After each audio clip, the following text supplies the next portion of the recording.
Shalom Bapak Saudara yang dikasihi Tuhan. Selamat berjumpa kembali oleh kasih dan penyertaan daripada Tuhan.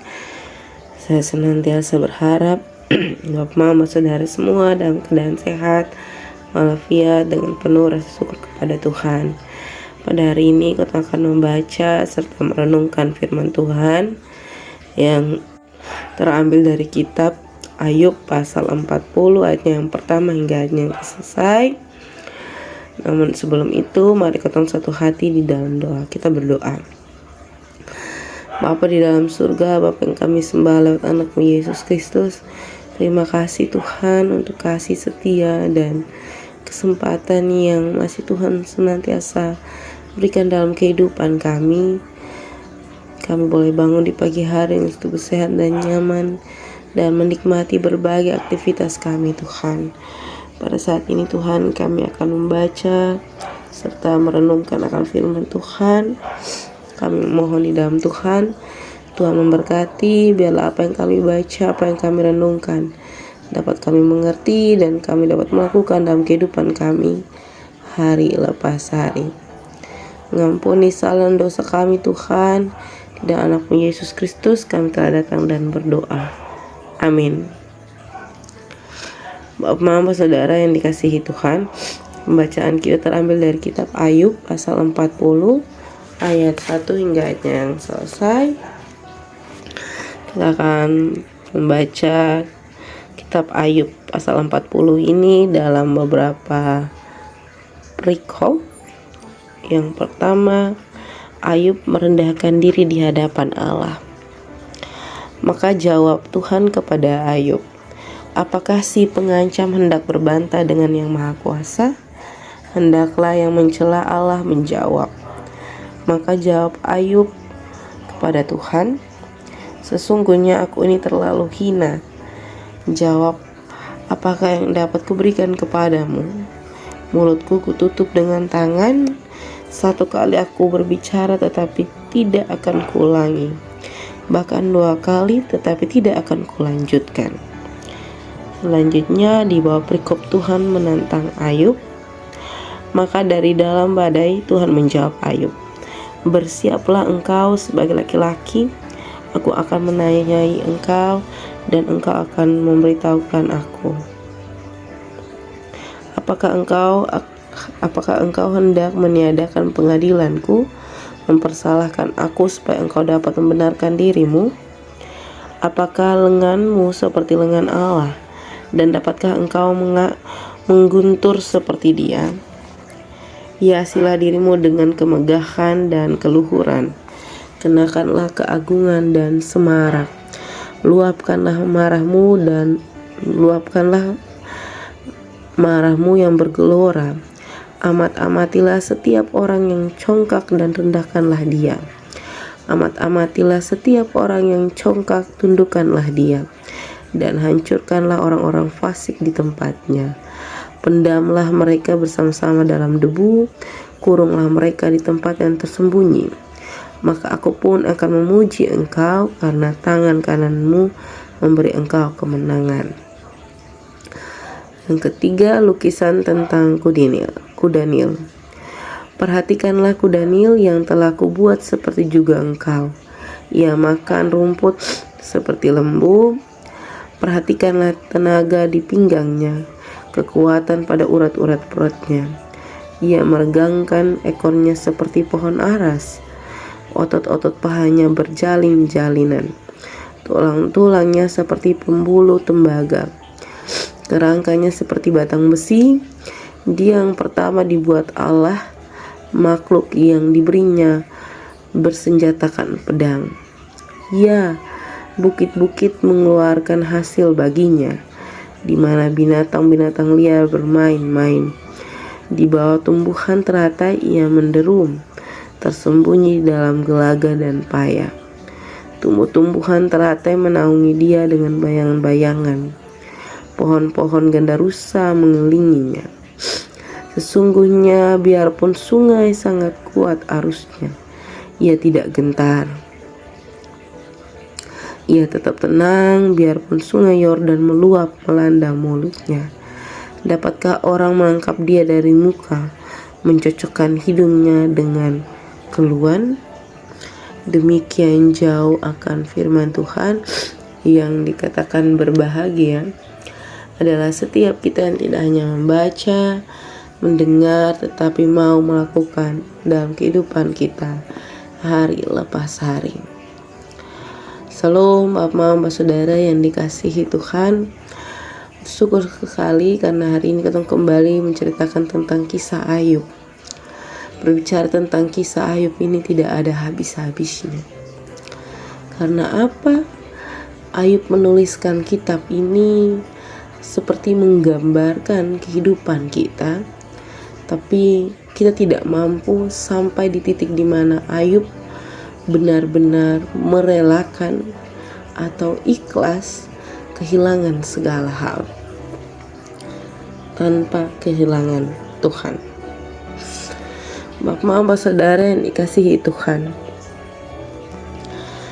dalam pembacaan kitab Ayub ini kita melihat bahwa Ayub sempat mengalami tekanan dari segala sesuatu yang Allah buat di dalam kehidupannya dan sempat mempertanyakan hal-hal tersebut kepada Allah. Namun dalam pertanyaan-pertanyaan itu Ayub menemukan jawabannya sendiri, dan Ayub melihat bahwa segala sesuatu yang Allah buat di dalam kehidupannya adalah untuk dirinya sendiri dan untuk mewujud nyatakan bahwa Allah adalah Allah yang paling berkuasa. Itu sebabnya dari ayat pertama hingga ayat yang kelima itu menunjukkan bagaimana kerendahan hati Ayub, diri Ayub kepada Allah ketika Allah mencoba mempertentangkan lagi apa yang dia pertanyakan kepada Allah. Lalu Allah mempertentangkan dengan pertanyaan Allah kepada dia, tetapi ia merendahkan diri di hadapan Allah. Lalu di bacaan berikut juga seperti itu.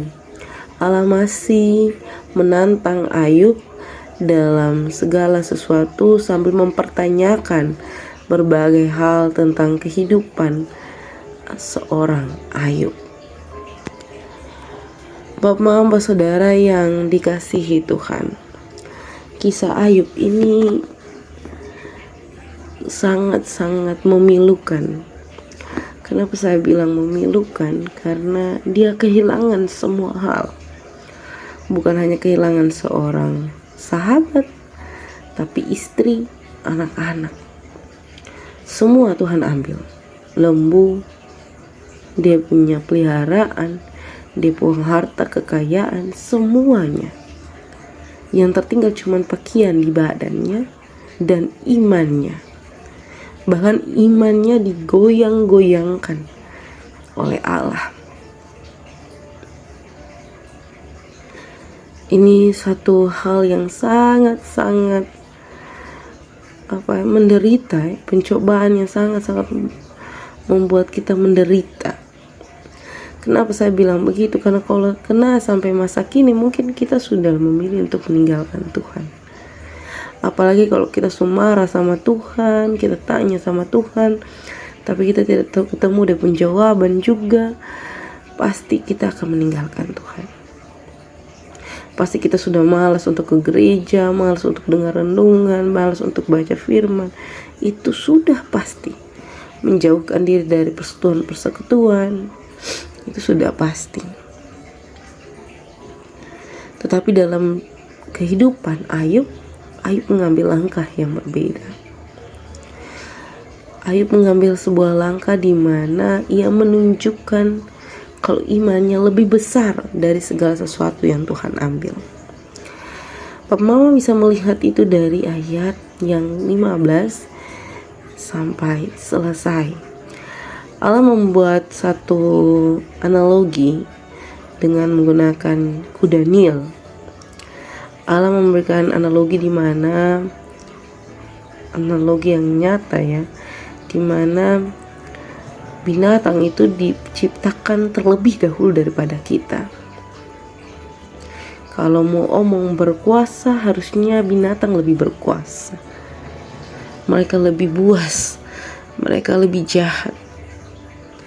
Tetapi siapakah mereka yang diciptakan? Jadi pencipta dan ciptaan itu ada satu batas di mana kita tidak dapat melampauinya sebagai seorang ciptaan. Allah mau kasih tahu bahwa kita sama saja. Karena kesamaan itu seharusnya kita tidak boleh mencobai Allah di dalam pekerjaan-pekerjaannya. Kita harus menerima segala sesuatu proses, segala sesuatu yang dipercayakan Allah kepada kita pun kehidupan.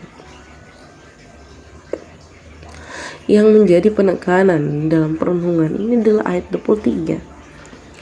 Sesungguhnya biarpun sungai sangat kuat arusnya, ia tidak gentar. Ia tetap tenang biarpun sungai Yordan meluap melanda mulutnya. Bayangkan ayat 23 ini mau kasih tahu kepada kita bahwa Ayub dalam segala pencobaan, dia menggambarkan seperti kuat arusnya. Ia tidak goyang. Ia tetap beriman kepada Tuhan. Sungai Yordan yang digambarkan begitu panjang, luas, dan sangat-sangat deras, meluap melanda mulutnya. Ini sebuah analogi yang diberikan Allah untuk menggambarkan bahwa iman Ayub ini begitu besar, tidak tertandingi. Dia betul-betul memilih Allah. Dia betul-betul mempergunakan imannya dengan baik, dengan mempercayai Allah dalam segala sesuatu yang ia lakukan. Ia siap menerima segala penderitaan yang ada untuk lebih memperdalam imannya kepada Allah. Jadi segala sesuatu yang kau terima saat ini, Bapak, saya mau kasih tahu, entah itu sakit, penyakit, duka cita, kehilangan, apapun itu, saya mau bilang bahwa itu Tuhan percaya terhadap kita. Tuhan sangat percaya bahwa kita bisa melewati itu semua. Tapi harus bersama-sama dengan Tuhan, bukan ketemu kekuatan sendiri. Jadi mari kita bergandengan tangan dengan Tuhan, dengan firman-Nya. Mari kita kuat di dalam firman-Nya, di dalam pekerjaan-pekerjaan Allah, agar segala sesuatu penderitaan, pencobaan yang Tuhan percayakan, kita tidak pernah mempermasalahkan itu, tetapi kita memperdalam, menggunakan semuanya itu dengan memperdalam ketempuh iman kepada Tuhan. Selamat berefleksi Bapak, Mama, Saudara semua. Selamat menjadi berkat dimanapun Bapak, Mama, Saudara semua berada. Tuhan memberkati kita. Amin. Kita akan menutup renungan pada saat ini dengan menyatukan hati dan pikiran kita di dalam doa. Kita akan doa Bapa kami secara bersama-sama. Bapa kami yang dalam surga, dikuduskanlah nama-Mu, datanglah kerajaan-Mu, jadilah kehendak-Mu di bumi seperti di sorga. Berikanlah kami pada hari ini makanan kami yang secukupnya, dan ampunilah kami akan kesalahan kami, seperti kami juga mengampuni orang yang bersalah kepada kami, dan janganlah bawa kami ke dalam pencobaan, tetapi lepaskanlah kami daripada yang jahat. Karena Engkaulah yang punya kerajaan dan kuasa dan kemuliaan sampai selama-lamanya. Amin. Shalom Bapak Mama semua, selamat menjadi berkat. Tuhan memberkati kita.